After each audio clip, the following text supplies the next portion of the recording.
जब देश की राजधानी दिल्ली की सड़कों पर मोदी सरकार छात्रों पर अंधाधुंध लाठियां बरसा रही थी, जब देश के लाखों करोड़ों युवा नीट और नेट जैसे पेपर लीक के बाद अपना भविष्य अंधकार में देखकर चीख रहे थे, तब शिक्षा मंत्री धर्मेंद्र प्रधान की बेटी नेमिषा प्रधान को कोई फर्क नहीं पड़ा।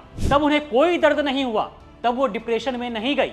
लेकिन जैसे ही देश के नाराज युवाओं ने उनके पापा के कारनामों का हिसाब सोशल मीडिया पर उन्हीं से मांगना शुरू कर दिया, जैसे ही लोगों ने सीधा सवाल पूछ लिया कि अगर भारत की शिक्षा व्यवस्था इतनी ही विश्व स्तरीय है तो मंत्री जी की बिटिया अमेरिका की टफ्टस यूनिवर्सिटी में क्यों ऐश कर रही हैं?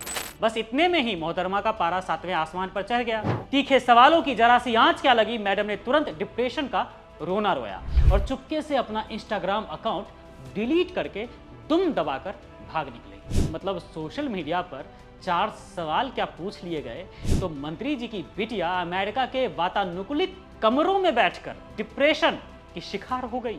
लेकिन उन गरीब और मध्यम वर्गीय परिवारों के बच्चों के बारे में कभी सोचा है, जिन पर जंतर मंतर पर पुलिस की बर्बरता टूटी, जिन्हें खींच खींच कर पीटा गया, जिनके सिर फोड़े गए और जिन पर कड़ाके की धूप में वाटर कैनन और आंसू गैस के गोले दागे गए। सैकड़ों छात्र खून से लथपथ दिखे 20 जुलाई को। दर्जनों घायल युवा दर्द से कराह रहे हैं अभी भी, लेकिन वो भागे नहीं, डटे रहे। वो आज भी जंतर मंतर की धूप से तपती सड़क पर डटे हैं, क्योंकि उनका भविष्य धर्मेंद्र प्रधान ने दांव पर लगा दिया है। जब देश में दिन दहाड़े पेपर लीक होंगे तो उनका भविष्य बर्बाद नहीं होगा तो क्या होगा मोदी जी?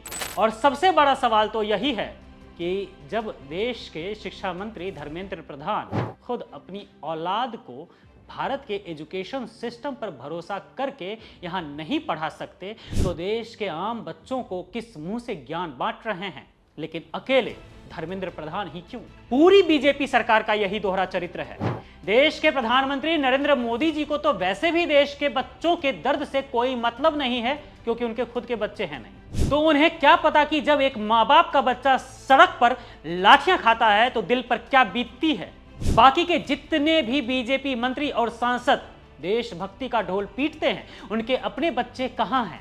जरा लिस्ट उठाकर देख लीजिएगा, नाम हम आपको बताते हैं। वित्त मंत्री निर्मला सीतारमण की बेटी विदेश में पढ़ती हैं, निशिकांत दुबे के बच्चे विदेश में पढ़ते हैं, स्मृति ईरानी के बच्चे विदेशों में ऐश कर रहे हैं, ज्योतिरादित्य सिंधिया के बच्चे विदेश के महलों जैसी यूनिवर्सिटीज में पढ़ रहे हैं। विदेश मंत्री खुद एस जयशंकर और पीयूष गोयल के चिराग भी विदेशों में ही अपनी डिग्री चमका रहे हैं। मतलब साफ है, बीजेपी के इन तमाम नेताओं और मंत्रियों के लिए देश का एजुकेशन सिस्टम सिर्फ एक भाषण का जरिया है। इनके अपने बच्चे तो विदेशी यूनिवर्सिटीज में बैठकर करोड़ों का पैकेज उठाएंगे और भारत का आम छात्र, किसान और मजदूर का बच्चा नीट और नेट के पेपर लीक में पिसता रहेगा, घिसता रहेगा।